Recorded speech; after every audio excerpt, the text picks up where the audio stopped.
Well, here we are, our last theory module for this short course on generating spatially variant lattices. At this point, you should be an expert in generating spatially variant lattices. The last topic we need to talk about is how to export this from MATLAB and in a format that we can read it into a CAD package and manipulate it further or do other things.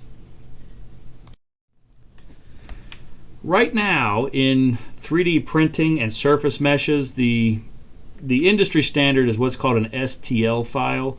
A lot of times you'll hear this called a stereolithography file, but in fact it stands for Standard Tessellation Language.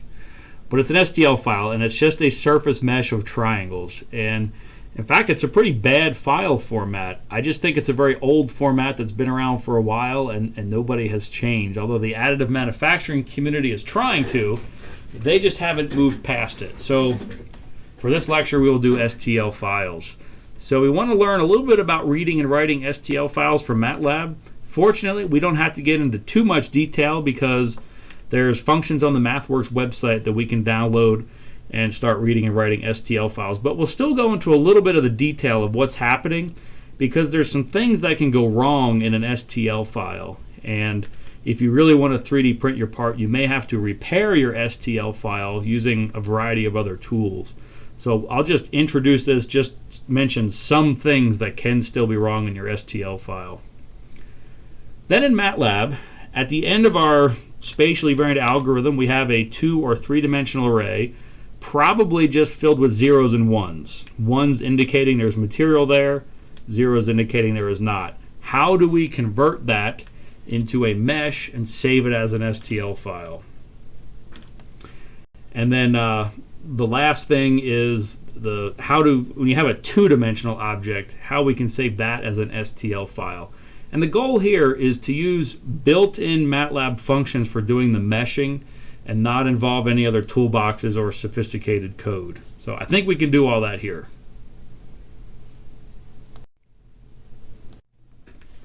Our first topic will be STL files. As I mentioned before, most people think STL stands for stereolithography. I think that's because that is the 3D printing technique that made this file format famous. But it actually stands for Standard Tessellation Language. And all it is a mesh of the surface broken down to triangles. STL files can be in ASCII or in binary. Binary is obviously the more efficient, smaller size, but they're both equally capable other than one file just being larger than the other.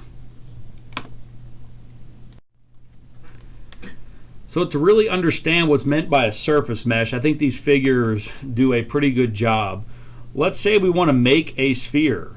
A sphere is a solid object, and if we cut a piece away, we see the filling in there because it is truly a solid object. An STL file simply meshes the surface and only stores the mesh at the surface. So if we were to cut a piece away, it looks like this is made of paper. And so there's nothing stored on the inside, and so somehow we have to determine what is on the inside and what is on the outside of the surface mesh. And that's not necessarily easy. So here's the file format. It starts off with, it always says solid, but then you can give it a name. And most of the time this isn't even really used. There'll be something there, but I'm not sure that really affects anything. Then, if there's 1,000 triangles stored, this section of text occurs 1,000 times, one for each triangle. And that's what these ... dots are. It's all the different triangles, and then it ends with end solid name. Now for each triangle, there's a facet normal that is stored, the X, Y, and Z components, and then we just see outer loop, and then the 3 vertices, and each vertex has an X, Y, and Z component. So each triangle has a surface normal and 3 vertices, and it's just a brute force list of all of the triangles. That is an STL file. Now, some ideal things about an STL file is that the surface normal points outwards, and the vertices are listed in an order of the right hand rule. If the fingers on your right hand would curl in the direction that these vertices are listed, your thumb should point in the direction of the surface normal. So the mere fact that we could reconstruct the surface normal just from the order of the vertices is actually trouble, because there's redundant information. So since we could recalculate what the surface normal is, some software packages put other information in place of the surface normal, like color or material type.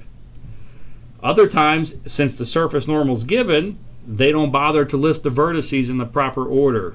So there's the chance for error and caution, and there's not really a recipe I can give you to get through that, just to be aware of the problems.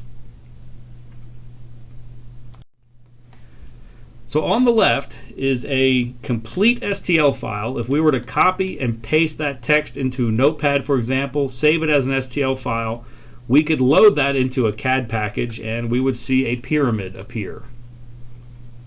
So this pyramid has 1, 2, 3, 4 faces. So what we see is 1, 2, 3, 4 triangles listed here. And that's it. It's a very brute force file format. There's actually nothing else to this. One thing to be cautious of: we have this outer loop, end loop command, and we list a bunch of vertices. This seems to imply that maybe we could store 4 vertices and have squares, or 5 and have pentagons, or something like that. I've never seen this done with more than 3 vertices. I don't know what would happen, and I've never seen it done that way. So don't think that way. I would not include more than 3 vertices. This is a triangular mesh that's being stored. Let's look at a single triangle. So we have the picture on the right of a single triangle. The vertices listed in the order that if we curled our fingers in the direction of the green arrows, our thumb would be pointing in the direction of the facet normal. And so the text at the upper left was what would create that. The things to remember is that we want to list the vertices in the order so that the right-hand rule points our thumb in the direction of the surface normal, which points outward from the device.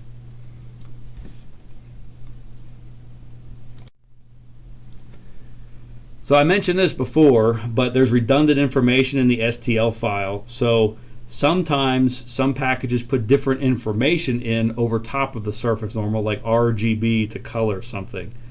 So I guess the moral here is don't really depend on anything. Expect things to happen strangely, and then you have to go back and change either how you've saved or read the STL file. There are some problems, and even if we do our best to generate an STL file, there's problems that can happen. And there's a step in this that we're not going to really talk about here, but it's called STL repair. And we load an STL file in, and there's really a science to this, to figuring out what's right and wrong with it and correcting those errors. So I just want to give you a taste of what can be wrong, and I'll list some software that you can use to repair STL files. But here it is. We need all the surface normals pointing outward.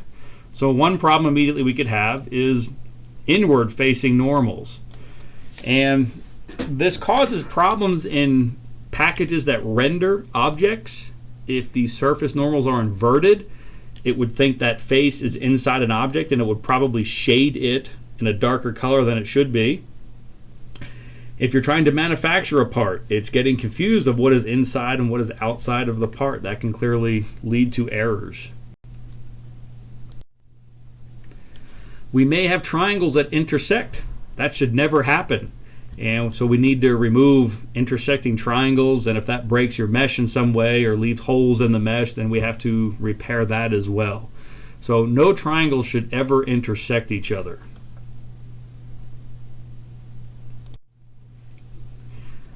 We have in an STL file what are called shells. A shell, think of it as a single object.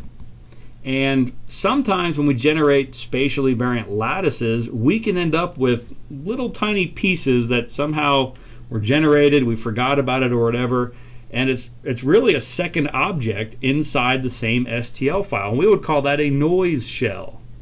And that can lead to problems too when we're manufacturing and doing other things. So we want to get rid of the noise shells and just retain the shells we intend. Now normally an STL file is one part, so there's one shell, but it is entirely possible and can be correct to have an STL file with multiple shells as long as that's what you were intending to do. But noise shells are these little pieces that get generated that aren't really part of the main object, and sometimes it's not even clear why they're there. But we don't want them there, and they're called noise shells. Another big one is what we call a non-manifold mesh. If a mesh is manifold, it could hold water and not leak. There's no holes in it. And there's a variety of ways that meshes can become non-manifold, but this is a problem and we need to fix it.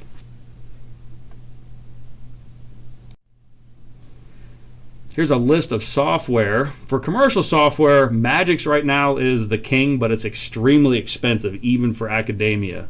I think NetFab is probably almost as powerful. I'm a little bit out of date on it. For all I know, it could be a little bit more powerful, but it's definitely less expensive than Magix. SpaceClaim is another solution.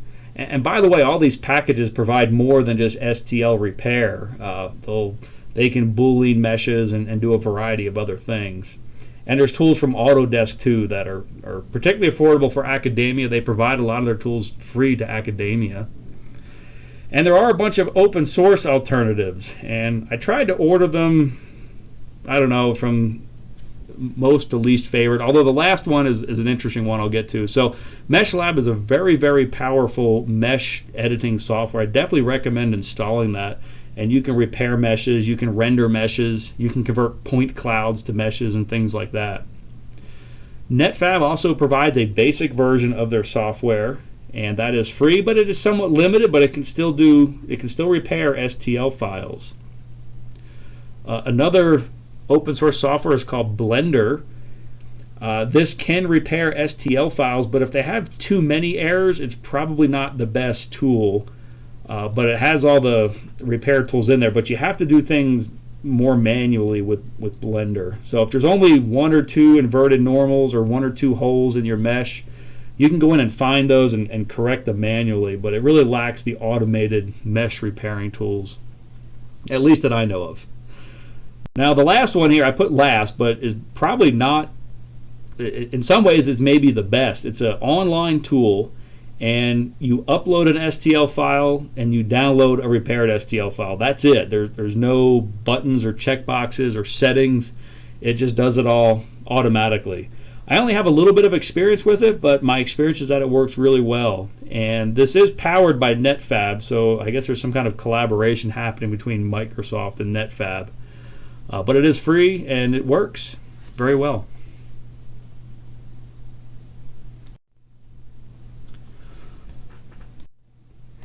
Our next topic will be reading and writing STL files to and from MATLAB. Since on the MathWorks website there's great tools for reading and writing STL files, there's even codes available through this short course. I'm only going to give you the bare minimum here. I want to show you how we store faces and vertices in MATLAB, or at least the convention, and point to the codes that can read and write STL files. So in MATLAB, typically we have two-dimensional arrays. Whether our object is 2, 3, or however many dimensions, we store it in 2D arrays. We have a faces array that we call F and a vertices array that we call V. The vertices array is however many vertices we have by 3, and the faces array is however many faces we have by 3. So the 3-dimension in the vertex array, that's the X, Y, Z components. So along each row of V, we'll list the X, Y, Z components of a vertex. The next row is the X, Y, Z components of the second vertex.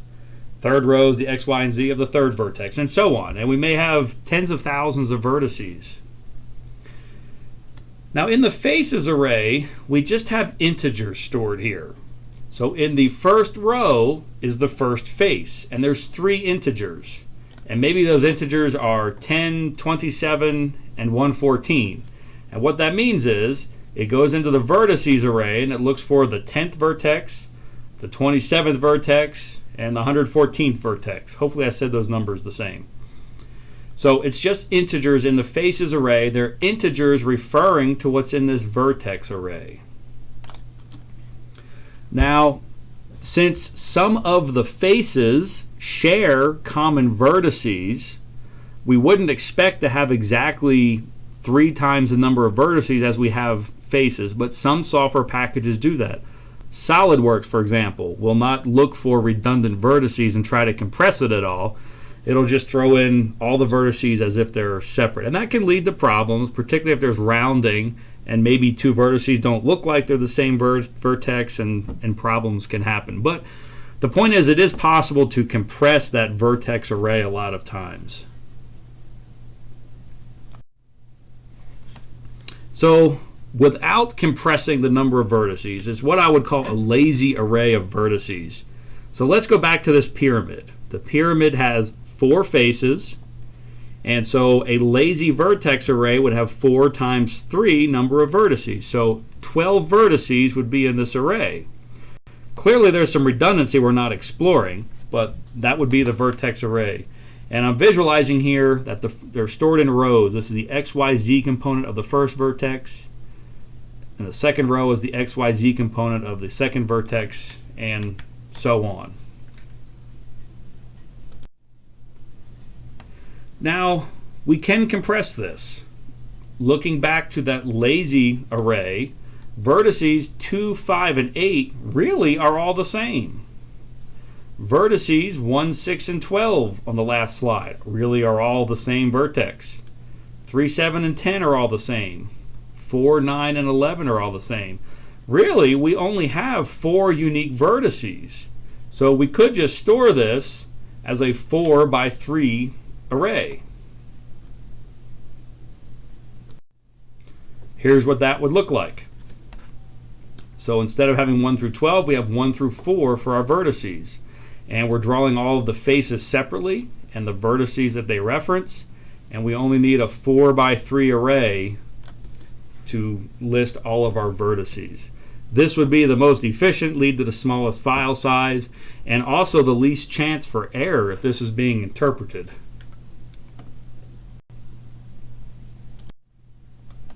Now the faces array.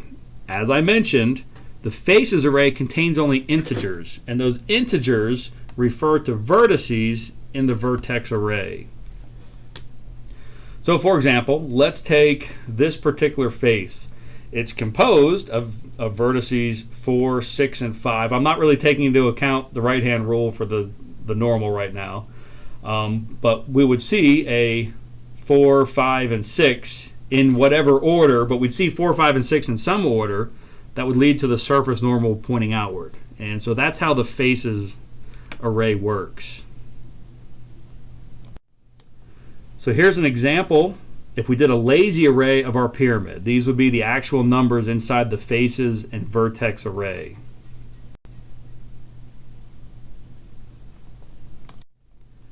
Same pyramid now, but we're doing the compact array of vertices. And so we only have 4 vertices. This is more robust. Sometimes it can be difficult to figure out what are redundant vertices, particularly when there's rounding errors and stuff like that. But this really would be the ideal way to create an STL file.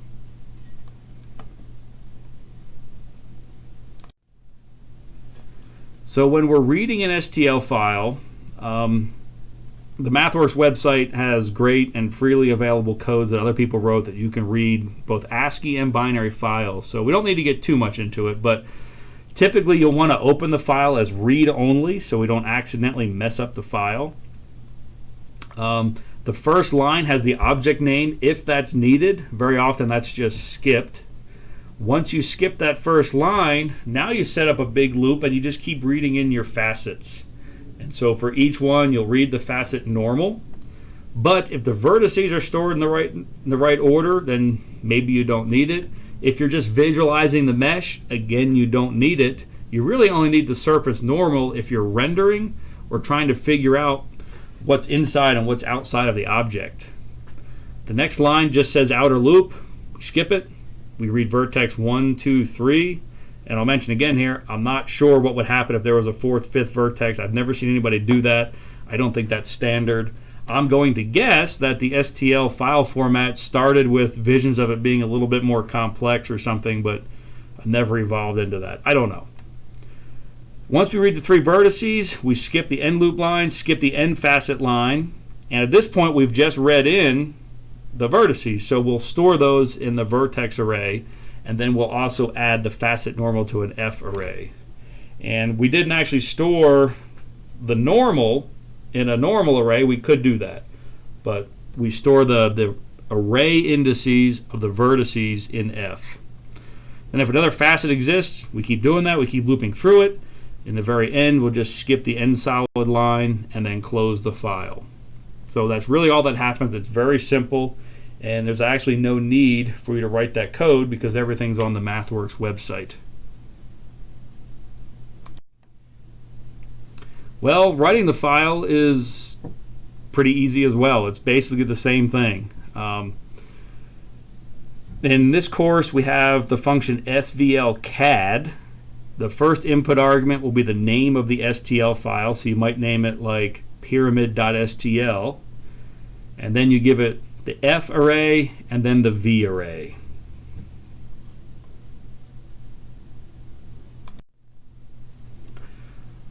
Another sort of little aside thing, I mentioned SolidWorks has some quirks when it saves STL files. One is that it doesn't compress the vertex array at all. The second thing is, for whatever reason, the up direction, the vertical direction in SolidWorks is the y-axis. So if in SolidWorks you create something that has this little point at the top and you load this into MATLAB or pretty much any other package, that point will be coming off to the side. Well, if we want it coming out from the top, we have to flip around the vertex array in this manner, and then it comes in oriented how we would want it pretty much in everything other than SolidWorks. Just a quirk with SolidWorks, not a big deal.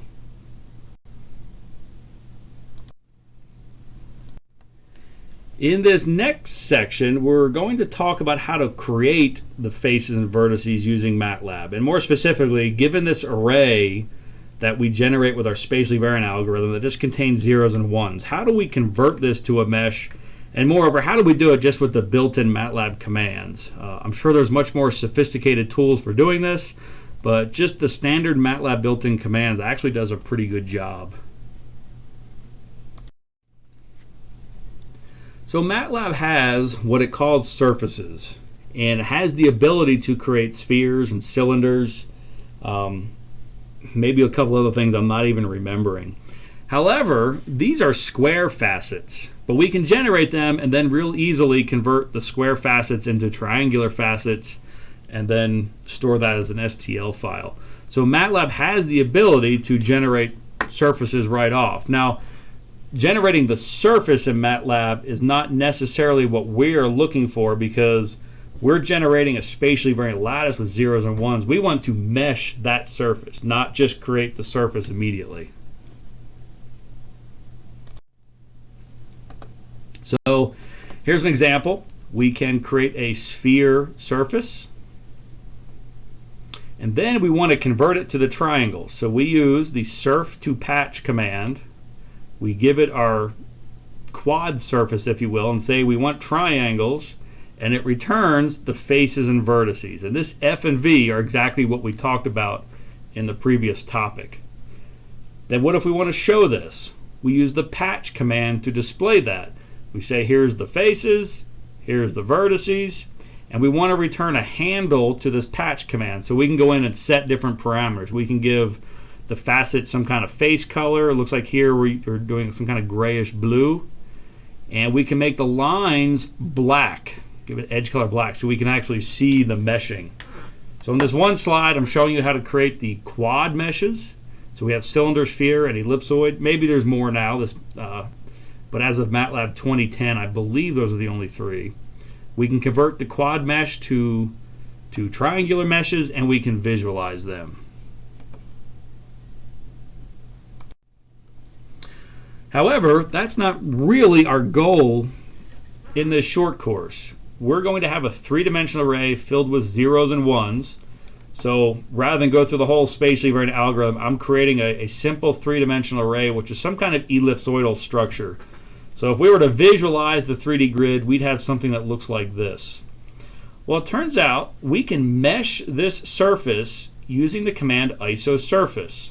We give it XYZ, which is not a surface here. These are the XYZ from the mesh grid command.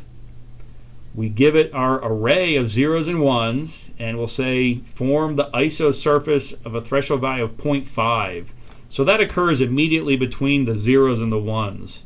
And then it returns faces and vertices.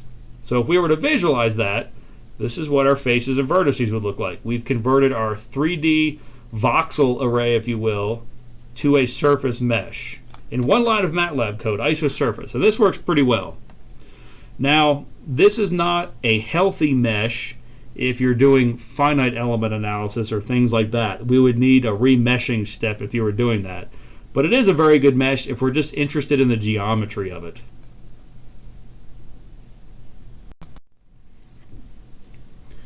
If we have an object that goes all the way to the border, for example, if we had a unit cell, we really need to call two commands. We need isosurface, which will mesh the surface, but notice it doesn't touch the ends here. There's another command that works the same way as isosurface called isocaps, and that just meshes the caps. So really what we want to do is call both of these and somehow combine the surface meshes. And so we're not talking about the combining here, but what we're doing here is generating both of these meshes. And then I think on the next slide we combine them. So we generate this first mesh with isosurface and the second mesh with isocaps. Notice it's the same input arguments. And normally what I'll do is I'll just copy and paste this code and change surface to caps. And so we have a F and an F2, a V and a V2. And then we have yet to combine these. But when we do, we'll get an object that looks like that.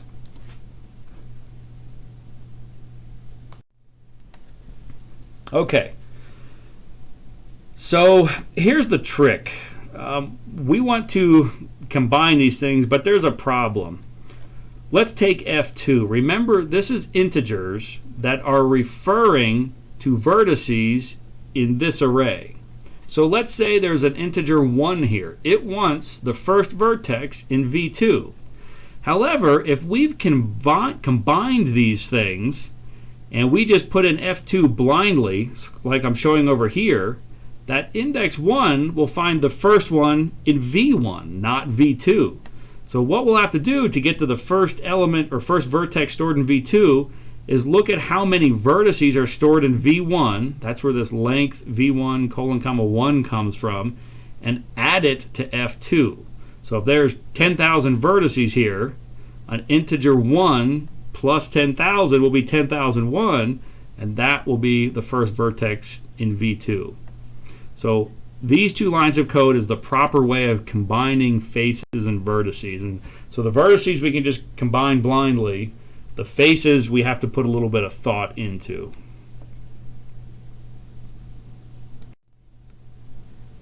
Okay, another thing that's very handy, if we spatially vary a two-dimensional lattice, for example, or maybe we even have an image of a Batman logo or something, and we want to mesh this in 2 dimensions and save it as an STL file. And then we can bring that into a program like Blender. We can extrude it, bevel it, and do other crazy things with it. But we want MATLAB to generate a 2-dimensional mesh now of a 2-dimensional object. So here, rather than a spatially variant lattice, I actually am loading in an image. So it's some fancy kind of letter A. And we can read this in using imread. And then we can resize it using imresize. Now, imresize is in the image processing toolbox. If you don't have that, you'd have to use the interp2 command. Not a big deal, works almost the same way.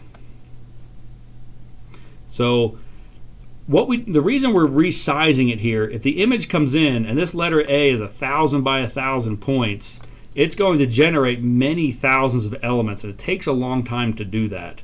So if we resize it, we can mesh this with almost no change to the geometry, and it's a lot faster.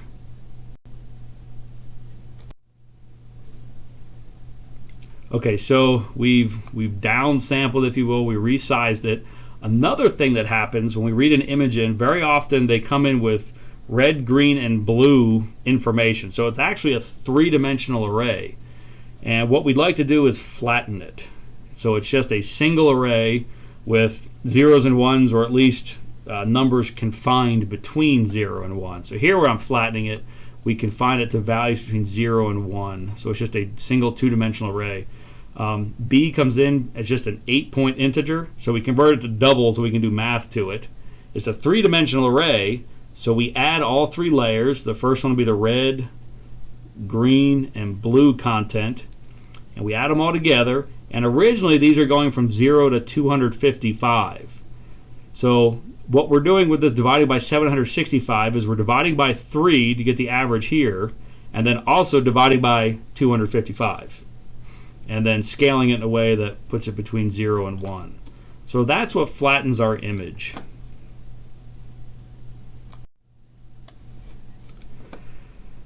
Next, we'd like to use the isocaps because we saw that isocaps is what generates a two-dimensional array, or a two-dimensional mesh at the edges. However, two things. Isocaps wants a 3D array, and it generates meshes at all faces. So what we want to do is change things a little bit and tell it that we only want to mesh one surface. So first thing we'll do is we'll stack our image.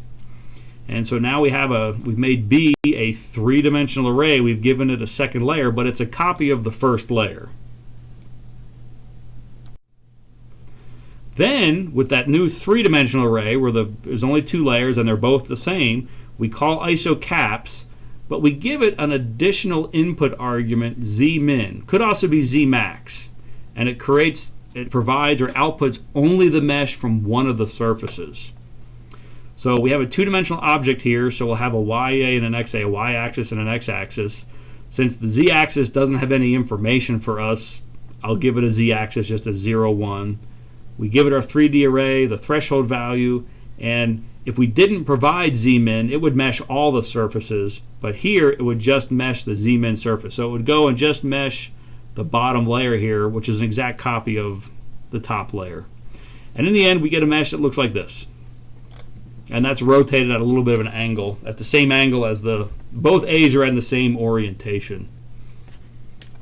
So now we have a two-dimensional mesh. Then we could save this as an STL file using the SVL CAD provided with this short course. And we tell it the name of the STL file, and we give it the faces and vertices. And it will save this letter A to an STL file, a binary STL file.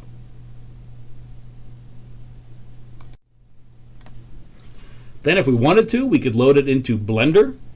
And in Blender, this is all covered in a computer session as well, but we would go to File, Import, and Import STL. And in would come the STL file that we just created, that letter A. Then we would right-click on the object. You would press Tab to go into Edit mode. Press E to extrude. And you can access all of these things through the GUI. But sometimes the shortcuts are just better. So we hit E to extrude, we extrude the letter A, hit Tab again to go back to edit mode, and now we actually have a three-dimensional letter A. And we could export that now as a three-dimensional STL file, and MATLAB never had to process a three-dimensional mesh to do that. Although it could, but I think this is a more efficient way, and bringing it into a package like this, we could manipulate it in other ways, add other things to it, move vertices around, and other things.